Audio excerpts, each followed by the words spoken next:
Well, Jessica, thank you so much for being here today. I've been looking forward to this conversation for so long. And, we're friends, so we talk outside of, all of these conversations, but we've also had several intimate, intentional conversations, I should say. And you were a guest on a course that I was teaching to wives. And so we had a great time. And so many other women who were in that course were really blessed by what you have to say. So I'm just grateful. I'm grateful for you. I'm grateful for our friendship. I'm grateful for all that you offer to the world, really, and just what you do. Oh, thank you. I am echoing all of that for you too.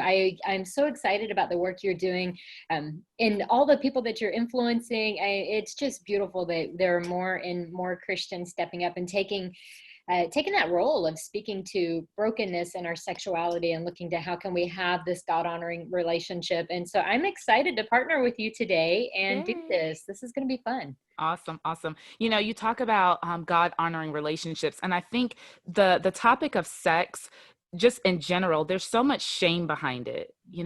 I think of kids who like don't want to talk about their private parts, and they come up with all these crazy words to describe them, and then I think of parents who don't want to talk to their kids about sex, and pastors who don't want to preach to their congregations about sex, and then of course even in marriages where husbands and wives who are having sex still feel so uncomfortable talking about it. And so there is a lot of shame, and I just wonder if you have any thoughts on why that is. Yeah, there's so much around that. So you actually just mentioned a portion of it that I see happening, and that was, kids want to call their genitals private parts, but it's not just kids, it's actually parents that'll teach that, right? So they'll Yeah. talk to their child, point to your eye, point to your nose, point to your mouth, but then when it's bath time, it's like, oh, don't touch there. That's your privates. We don't show those. We don't talk about those. And so it Yeah. becomes without them meaning to be a place of shame. Mm. So I am actually a really big fan of let's just call it what it is. Like, while you're teaching body parts, okay, and now, sweetie, that's your penis. Where's your penis, baby? And it's okay to just be real about it instead of trying to hide these things. So I think part of it is being willing to say that all of our bodies are created by God. All of our bodies are good gifts that He has given us. He created our genitals. I always tell people, like He's not surprised what we did with them. Like He knew this was happening. It was part of He His. had a plan for the He genitals. did. He Yeah. did. And it's more than just excreting waste from the body, right? This is actually something that he designed as part of his plan for our enjoyment and for us to understand goodness of God, really, and understand His love for us. And so they're not, our parts are not something to be shameful of. Any parts that we have are not something to be shameful of. But unfortunately, there's been these messages, and it starts there in childhood, but it goes into adolescence as well and young adulthood. And so it's not uncommon for Christians to enter marriage with such a shame-based picture of sex that they have a really hard time saying, hey, this is good. I mean, I can't even guess how many couples, because the number is so great, that I've worked with where that's exactly what they say. Like, we know sex Mm. is a gift. We know that it's from God. We know God blesses it. Help me understand why we can't enjoy it. And that's Wow. part of what's going on. That shame is so deeply rooted in such a huge part of who they are, that they have a hard time turning off the sex as sin and coming into instead of sex as a gift from God. When reality, sex is not sin. Sex out Right. of the confines of marriage is what's sin. And so it's where the behavior is occurring, not the behavior itself. And I think we got to be careful about how we teach this message to others, because sex is good, but it does have proper boundaries. Right, right. So let me ask you, Jess, so how did you get into this work? Like, what made you decide I'm going to be a sex therapist? Yeah, so I sat down with my parents and they kind of told me this would be a good job. And like, not Right. really. Right. As they were teaching you about the names for your private parts. Right. No, so part of it does come from my own past and my own brokenness. So I had a lot of sexual abuse, molestation, all the way up to rape, and so there were issues I was working through in my own life. And so the joke amongst therapists is we become therapists to heal ourselves. Mm, And there is yeah. some truth and reality to that. Yeah. So part of it was that. The other thing that really pushed me, though, so I knew that I had to work on that, but I didn't really think that that would turn into actual working with others on their own sexual brokenness. Mm, But I do remember knowing that God had called me into that, and then kind of praying, almost like Moses did, right? Lord, why me? I can't speak. And for me, I was like, Lord, are you sure about this? Because I am the broken one. Like, I don't have what it takes. Wow. So that was part of my journey in this. And then the other part, as soon as I started working with clients, and this was back last half of 2008, early 2009, I was working with couples and individuals. And over again, I kept seeing cases of sexual brokenness. So certainly that applied in marriage, but it applied in individuals I was working with too, where I would see trauma, or I would see just this history of sexual brokenness that they were seeing in their families, whether, whether it was affairs. I even had a client who had a history of pedophilia in their Mm. family, not them, but in their Mhm. family. And so there was these trauma messages that kept coming up. And I began to realize that me being broken in my sexuality and needing healing was not a solo experience, but it was actually experience common to many individuals. So Mm. those things led to me wanting to pursue this track. And I did it as a Christian sex therapist because to me, first of all, full healing can only come through Christ anyways. But beyond that, I wanted to make sure that any techniques, anything that I was teaching on actually did have biblical basis to it. It wasn't something that I was making up or coming up with that might be helpful. That's so good, Jess. I love that you come from a Christian worldview. I, in my work, obviously, I'm a pastor, and what I do, everything revolves around that Christian worldview. But I think that in the church as Christians, there's still so much shame and so much brokenness. And I think that if we as a church and we as believers and people of faith can get around that and realize that this is a beautiful thing that God created for us to enjoy. Sex isn't just like you said, just for our genitals weren't just made for excrement, and sex was not just created for procreation, but it Right. was also created and given to us as a gift to be able to experience intimacy and joy and pleasure. And so I love talking about sex. I think it's so interesting because when I tell people sometimes, oh, I'm going to be doing, whether it's a live video or whether it's another conversation around sex, you just see like the wall of shame that comes upon people, like, why are you talking about that? And I'm like, are Yeah. you serious? Like, if we're going to talk about communication in marriage, if we're going to talk about finances in marriage, we have got to be just as intentional, if not more, about having these conversations around sex and marriage.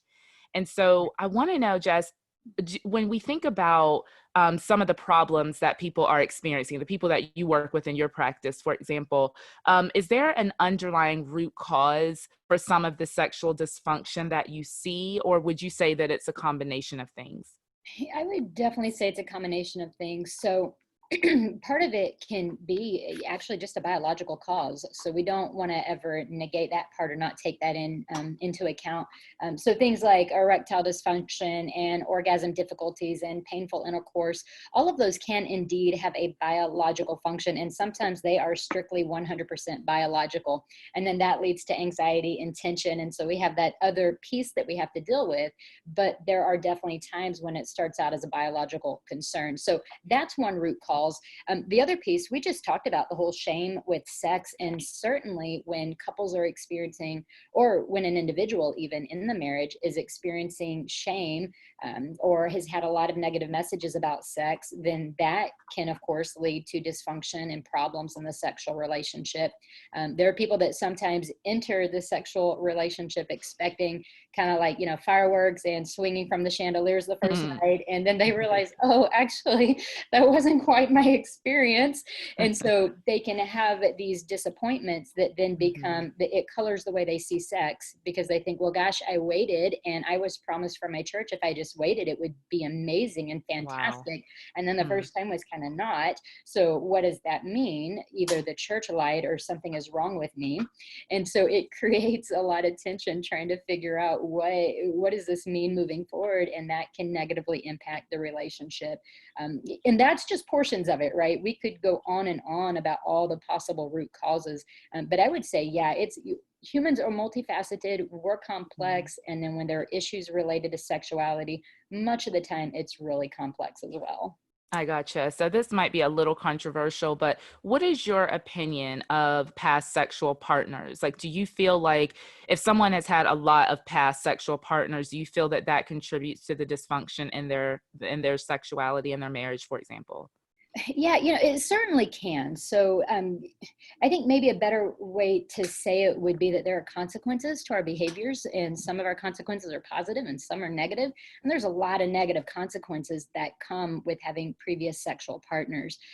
So think of things like the expectations we just talked about, right? So if you expected sex to look a certain way, um, and it doesn't, that can be disappointing. And maybe you think you deserve better or deserve different. Well, the same thing can happen when you've had previous sexual partners. So if you had a previous partner maybe that was really easy to arouse, and then you get married, and like maybe you became a Christian in between that, so now you're saving yourself for marriage, and then you get married and you realize, wow, it's really hard to get my spouse aroused, or they have a lower desire level, then you can be really disappointed and think, well, I should have something else. And so it can color what you believe you should have in marriage. That's a Mm, definite negative piece. There are other consequences. What if you get a sexually transmitted infection, right? And then you bring that to your marriage, and then you guys have to figure out, how do we keep each other safe now that we have this extra complicated factor? There can be kids born out of wedlock, and then you go into marriage and you're like, oh, by the way, I also have a mhm. 4-year-old that I'm bringing along with us. So this can happen too, right? There's just a lot of consequences, and that doesn't even account for some of the emotional consequences that can take a serious toll on people. So if you find yourself maybe even still missing a previous lover, or comparing a new lover to an old one, like, all of these are just negative consequences, that the better option is to not have those things happening before you get married. But thanks be to God, right? He's a healer and a redeemer and a restorer. So you can have those things have happen to you and still enter marriage whole and fresh, and God can still make good out of your past, and you can have a really thriving sexual relationship. But there is more baggage there when there's been other people involved.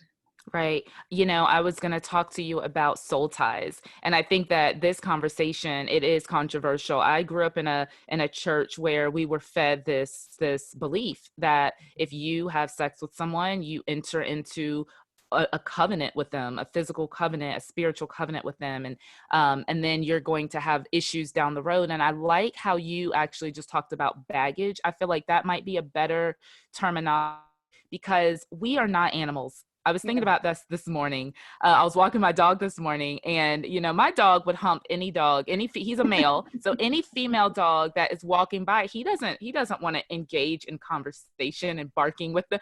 He would hump any female dog that he saw. And I think that humans, we are not animals. Yes, we're a part of the animal kingdom, but we are not animals. And so for us to think that we can just engage with having sex with no kind of emotional attachment, you're the therapist, but I just don't think that that's reality, even if our culture is telling us that that is the reality. Because what we see in the music videos and what we hear from television shows or from media or whatever, there's this notion that we can separate our emotions from the physical act. And so, can you talk a little bit about that? Sure. So I like that you're bringing this up, because I actually, you and I are friends, and you gave me a little heads up some of the questions you would be asking. And soul ties was one of them. And so I have to say, I actually am not really familiar with that word at all. So I did research for like the last several hours looking into this, like, what does this mean? What are people talking about? And then I got like biblical language expert, right? Let's look at the Shema and see what it said about the soul and the heart and the strength. And let's see what all this means. And so I was seeing, I believe, that it is really the heart of that message is trying to talk more about the emotional connection. At least as a psychologist, that's what I see. So there's an emotional bonding and a connectivity that happens. So first of all, sex is designed to help us bond with one another. Yeah. That is part of what happens. So our bodies on a neurochemical level are producing and releasing oxytocin. Oxytocin is the bonding chemical. You also produce it when you're pregnant and when you're nursing.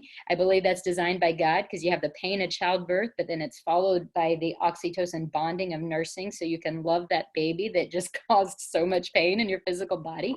So it's a good thing, and God gives it to us. Now, oxytocin can only actually be released when trust is also present in the relationship. This is why if someone is raped, so I have that history, right? I didn't form a bond with my rapist. I never, when that was able to be severed, I wasn't like, oh man, I wonder how he's doing. Like I think Mm, about him, because there was no bond there. There was no trust. There was no oxytocin release. We could not form an attachment. And so we got to keep that in mind too. So people actually can separate their emotions from sex. They can do that by dissociating, so they're not actually present. They can do that by recalling images of pornography while they're having sex with someone else, and so they're not actually with that person. They're really mentally with somebody else. So it can happen, but that is an incredibly broken form of sexuality. And so whether or not a bond forms isn't what tells us if it's a healthy sexual choice. So to have sex outside of the committed relationship, how God designed it, to have sex outside of marriage is setting yourself up for these emotional bonds. And you may not feel an emotional connection, but you are teaching yourself a very, very poor message of I can have sex and it means nothing. And what happens if you enter marriage thinking, well, we can have sex, but it doesn't mean much? Like that can lead to all kinds of problems, right? So if right. sex isn't what connects us, if sex doesn't set us apart from any other relationship, like then sex is cheapened. And when it's cheapened, all you can expect is one problem after another. So there is this sanctified, holy experience with sex, right? It's set apart for the husband and wife, but we can definitely make it not what it was intended to be. And it Mhm. causes destruction in our lives. It causes destruction in our marriage. And I think the biggest issue with that is it can lead to what the scripture calls us a cold heart. And so if Mm, I can have sex with anyone I choose to, and I don't feel any kind of bond or any connection, what that tells me is I've got a cold heart. And that's really hard to turn toward God at that point. And that's good. it takes some renewal that I don't even know what it would take, honestly, for the Lord to pierce that cold heart, because it looks a little scary when we read it in scripture, as if almost someone it doesn't have a willingness or an ability even to turn toward God at that point. I Um, gotcha. so we Yeah, shouldn't play with that for sure. right.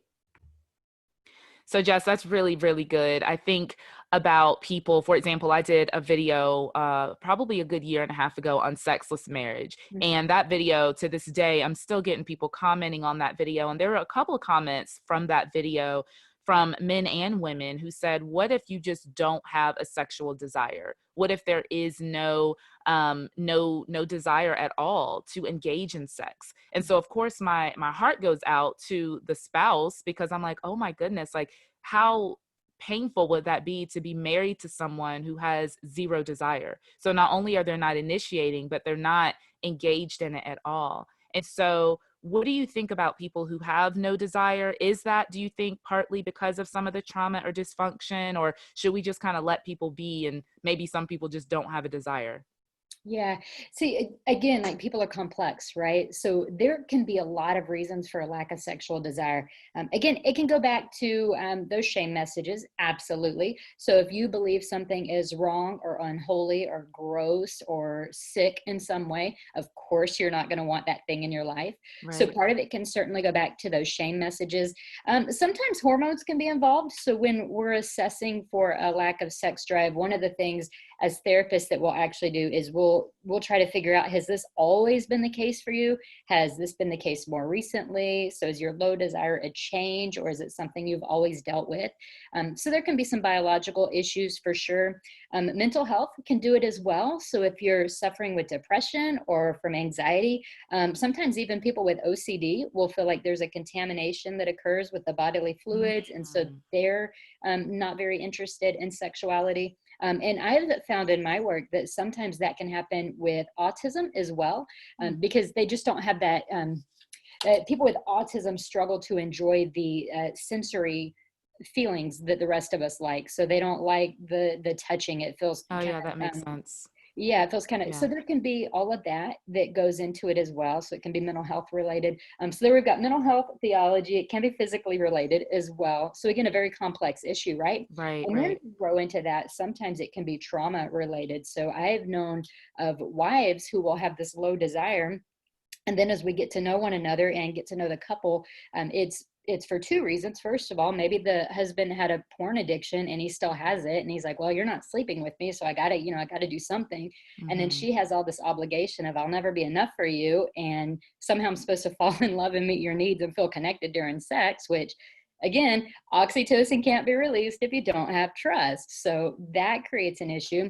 And then other times it can be more trauma related than that. So maybe the husband is, spitting out scripture. You must do this. It's your command from God because we're Right. married and you have to. And of course, nobody can freely do something that they're forced to do. Yeah. And so that takes away from having a healthy sex life too. So do I think we should leave them alone? No, I think we should talk Good. about it. I think Good. we should figure out what's going on. But I also don't think that when there's a sexless marriage, that our focus should be on the one that has the low desire. Our focus has to be on the couple. Like I cannot say it often enough, but if you're talking about sex, you're not talking about a single person issue, whether you're having Mm-hmm. sex or not. You're talking about a couple issue. Mm-hmm. So let's treat it as one, and let's Oh my talk about the gosh. couple together and figure out what Yeah. world is going on that's causing this concern. That Um, is so good. No, that's so helpful. I think you just saved a lot of marriages, honestly, because I think that a lot of times when people are thinking about their marriages being sexless, there's again added pressure, added shame. So if you already feel bad about sex and then you're not performing or you have no desire, then that extra shame. So coming at it from a holistic viewpoint, I think is super, super helpful. So what do you, and you don't have to give us all like your techniques, what do you, how do you advise couples who are facing this? Like, do you, it's not a matter of just saying, well, go home and put on a negligee and have sex. Like, it's right. much deeper than that. So is this more of a, I need to see you for several months type situation? Let's dig into your past. Like, how do you advise couples in that way? Yeah, so again, it is couple by couple specific to the actual needs that are coming in. But from a general stance, there are protocols to help with things like a sexless marriage. There are protocols to help with desire difference levels in a spouse. So if one has a higher sexual desire than the other, there are protocols to help with that. There are protocols to help with erectile dysfunction and orgasm difficulties. That's for men and women. There are Mhm. protocols for pain with sex. So we do have really good standards that work. And you were saying a while ago, as a pastor, when you're talking about sex, people are like, what? Well, they do that as a sex therapist too, Oh, wow. especially as a Christian sex therapist. People wonder, well, what in the world are you doing in your office? And my husband, Jacob, has actually had people ask him, like, you allow your wife to do that? And in their head, it's something very different than it is. So Mm. just to clarify that, sex therapy is a talk therapy type program. Couples have lots of education they receive when they're in the office. And so, it's quite surprising how little sometimes couples know even just about how the body actually works. So they may be missing a great amount of information just in Mhm. how sex can be good and what they can each do to enjoy the process. So there's a lot of education. There's education regarding the effects of trauma. If there's mental health complications, there's education regarding those mental health complications and how we can heal from those. And couples do actually have intimacy building assignments, both with their communication and with actual touching exercises that they go through.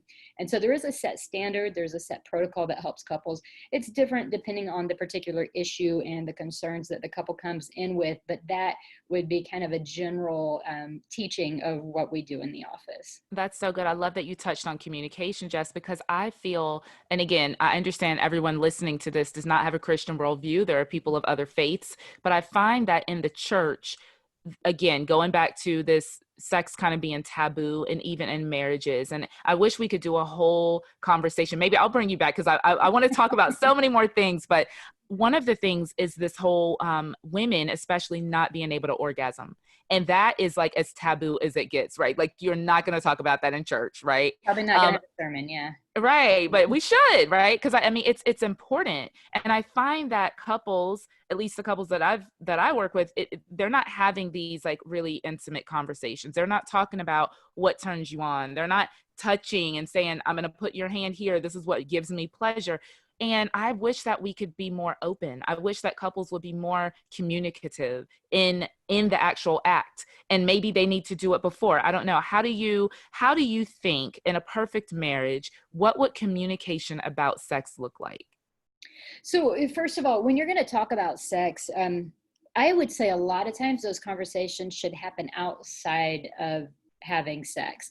So Okay. you don't necessarily want to, have an intimate moment with your spouse, and then be like, hey, by the way, I should have brought this up before, but I don't like that at all. So maybe next time, Got like, it. man, do that before you have sex, right? Yeah. Talk about Yeah. the things that feel good and the things that don't. And then you can do that right afterwards too. So there's a stage of sex that sometimes gets left out, and it's called the afterglow.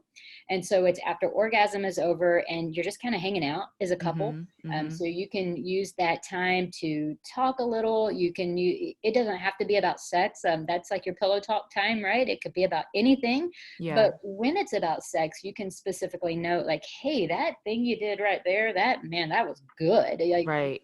try to remember that and bring that back next time. So you can offer up that advice. You can talk about how great of an experience it was for you. And after you've done some of that and talked about the pleasant, that's when it's okay to say, hey, there was this one thing though, it didn't feel right. I think maybe a different position would work better. Like, whatever the case may be, those are your first steps, right? Now, as a Mhm. couple, if you can do that well, then you find that it's much more free to do that during intimacy. So if something's happening and you're like, oh gosh, we need a different position right now, this kind of hurts, then Mhm. there's freedom to do that, because neither feels like, oh, I'm not enough. Oh, I Right. can't please you. You're actually Yeah. able to have that conversation, and others should be able to say, oh, okay, yeah, no problem at all. Let's move. Let's try this instead. And then you do have that freedom. So the communication is key. But if you've never before, try to do it outside of sex, not during. And if you're going to do it during, make it really gentle and kind to one another. And that's just such an important part of the sexual relationship. So communication is key. We just got to be really gentle with our lover when we want things to go well. And so, yeah, talk. If you've never done it before, do it outside of sex. If you're trying to learn this for the first time and you don't want to forget what's important as far as that sexual activity just went, then do it afterwards. And then you can slowly start bringing it in the moment communication, talking about what's going on right then.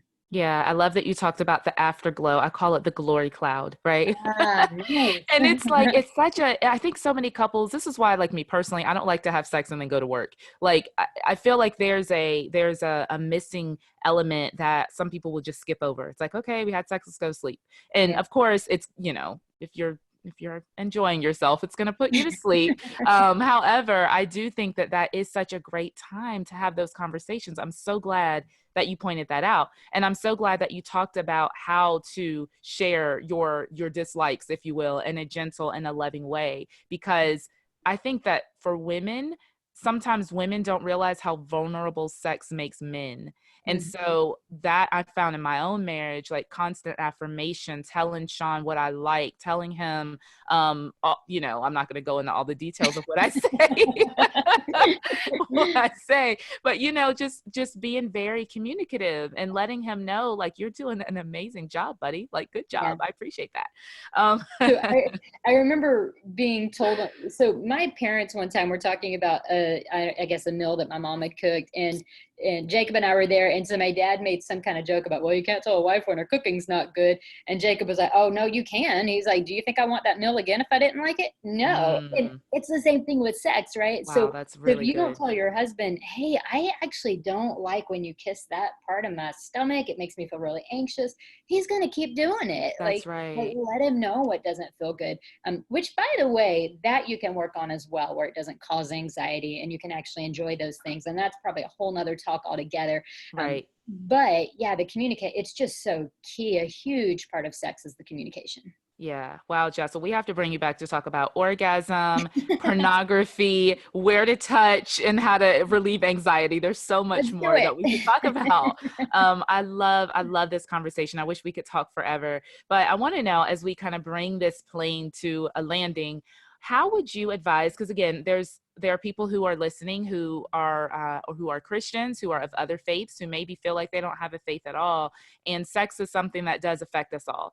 I Yes. think that if you're an adult, then you are probably engaging in sex, unless you are, completely honoring a vow of celibacy. So I want to know if you had one piece of advice for couples, for married couples, because again, that's kind of the worldview that we are coming from today. Mhm. How, if you had one piece of advice, what is something that every couple could do today to have better sex tonight? Yeah, that's a good question. Um, so, we just talked about communication, and so I don't, want to beat a dead horse here or anything. But a big part of it is just simply saying, "Hey, let's work on this." And I think a lot of times when people try to talk to their spouse about sex, it gets a little more focused on, "Hey, you work on this, and here's Mm, how you can." But we got to take a team approach, right? Sex is between two people. If it's all by yourself, we call that masturbation. So right? sex is between two people. Yeah. So if you're gonna involve another person in your life in any activity, and especially with sex, and you want that to be improved, it's not something you do on your own.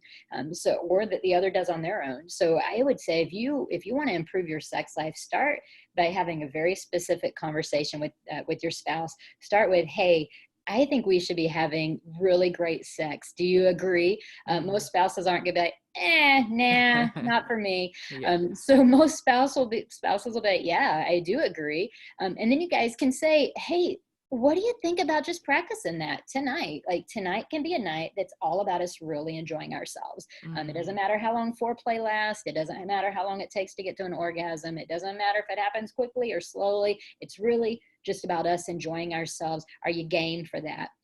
Most spouses aren't going to say, "Nah, not really." And if right. they do, please seek counseling, friends. Please Yeah. seek counseling for that, Yeah. because there is hope for your marriage and there's hope for your intimacy, and it can improve. And if you think, "Well, we've tried everything," look for the thing you haven't tried. Like, have you gone to an actual sex therapist? Like, have Hmm. you done that part? Have you dedicated your marriage and your sex life to God? Like, have you prayed about the areas of discontent before you actually have sex? Like, I don't think most people have tried everything when they feel like they have. Yeah, that's such great advice. So why don't you tell everyone, speaking of sex therapists and seeking help, why don't you tell our listeners how they can find more about you? Are you working on anything? Do you have anything in the pipeline? Just tell us a little bit about how people can connect with you. Sure. So my best place to contact me is on my website. It's befullywell.com, like the command to be fully well. So it's befullywell.com. You can find me there. You can find all of my social media channels there. I even have a page for like blogs and free guides and YouTube videos. All of that you can get right on my website. So that's the primary way. All my contact info is there as well. And then, yes, I do have something in the pipeline, and maybe it'll be released by the time that you're releasing this podcast. But I am creating a course that's all about improving your sex life, and it is Mm, from a Christian worldview. It's going to be really great on demand videos that you can watch as many times as you need to if certain concepts are difficult. And it's going to be an excellent package where I take everything that couples have needed, I put it in video format where it's easily digestible, so couples can get that information and they can start putting things into practice right away, which is ideal for the couple who says, "We don't really want to come to counseling and talk to hmm. somebody," but they can get that information and start those conversations in their own marriage. Awesome. And we will have links to all of that in the show notes. We'll have a link to the course and to Jess's website. So, Dr. Jessica McCleese, which I'd never call you that, but thank you so much. Thank you for all that you shared. I can't wait for this interview to air. I really think it's going to help so many couples. So, thank you so much for this amazing conversation today. Thanks for having me, Dana. It's always a pleasure to talk with you. Awesome.